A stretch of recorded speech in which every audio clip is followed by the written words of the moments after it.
you spoke about the Nirbhaya moment, and that was a gang rape and murder that took place, in a public space. But as we know, and we've spoken about this, Padma, uh, where we are really violated is actually in the circle of trust. And then there are shrouds of violence thrown over that experience. I remember being a child of what, 10, when a relative in my extended family sexually abused me. You wrote about being 16 when you were date raped, and you wrote about it many years later. And I still remember the title of that article. It said, uh, 32 years after my rape, I am here. It took 32 years for you to speak about it. It took me, I think, a couple of decades. I think it's when I wrote my book. What happens to us? Why does it take us so long? And why do we speak when we finally do? Um, I want you to talk about why you went public with that, why it was so important. I know it was against the backdrop of what was happening with the Me Too movement, with Harvey Weinstein, with people saying, why don't women speak when it happens, not understanding the complexity of all the multiple emotions that an incident of sexual violence and abuse triggers. I think that moment, I mean, I had talked about briefly, very briefly in my memoir 5 years ago about also being sexually abused as a child by a relative. But other than that one page in my book, I really hadn't spoken about my personal experience. And, when the Kavanaugh hearings were going on in America, this was a Supreme Court judge who was being confirmed. And, this very had come and said, I was date raped by him. And it just made me really feel demoralized, because the same situation had happened when I was in college, almost 25, 28 years ago, when another Supreme Court judge, Clarence Thomas, was also being confirmed, and somebody else, very credible, Anita Hill, had been, brave enough to come out, and she was vilified. And so was Christine Blasey Ford, which is why women don't come out. The reason that women aren't safe on the or in public spaces is because women aren't really safe in their homes. You see, if you're safe in your home, and if you're safe by the men in your life, whether it's your family or your schoolmates or your professional circles, then you will be safe in a public space, because who else do you think is occupying that public space?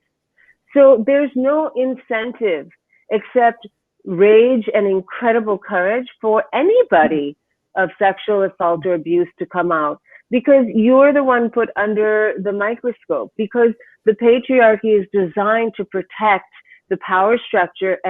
And it's because what you're doing when you speak out about these things is you are disrupting the status quo, because your life has been disrupted, and you're trying to prevent further disruption for, all the other women around, right? But it's not seen as that way, because whenever there's growth, there's pain. You cannot change anything without breaking something. And people are afraid of that. So the society doesn't make it very easy for you. And that's why people don't come out, whether they're protected and they have financial means in New York City, or whether they're sitting in some village, in Bihar. Like, it's the same bullshit everywhere. It's just a varying degrees. And I just was sick of it. I was disgusted. And I was hearing all these things on Twitter that said, if it was so bad, why didn't she report? And then there was this hashtag, me too. And I thought, I want to say, listen, this has happened 2-3 times in my life, and I never reported. And then that was on a Friday. And then I thought, what happened to me was really, really devastating and serious. And I have managed it alone all my life until now. But it deserves more than a hashtag. What happened to Asha Devi's daughter deserves more. And I'm so glad that she is naming her daughter, because she's right. Her daughter didn't do anything wrong. She's completely innocent, and we've got it backwards because we're afraid of this change. It is coming. It's coming in drips and drabs, or it's coming in a tsunami, but it is coming. And so you have to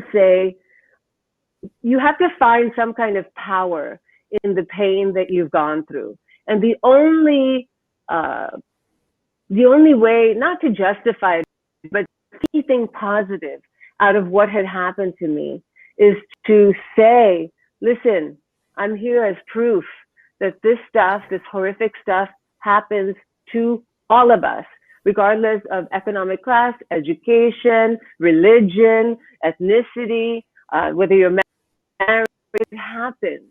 And that's what that was about. It was for me just out of real um, disgust at the Yeah. system, and I wanted to do what I could. And the only thing that I could do that would have been the most powerful thing is to openly say out loud, the thing that I had never even said, it turns out, to my own mother. And I'm very close to my mother. I had to fact check that article I wrote myself, and it's very hard to rip off a 32-year-old band-aid. Um, and yet that's really what I had to do. Yeah.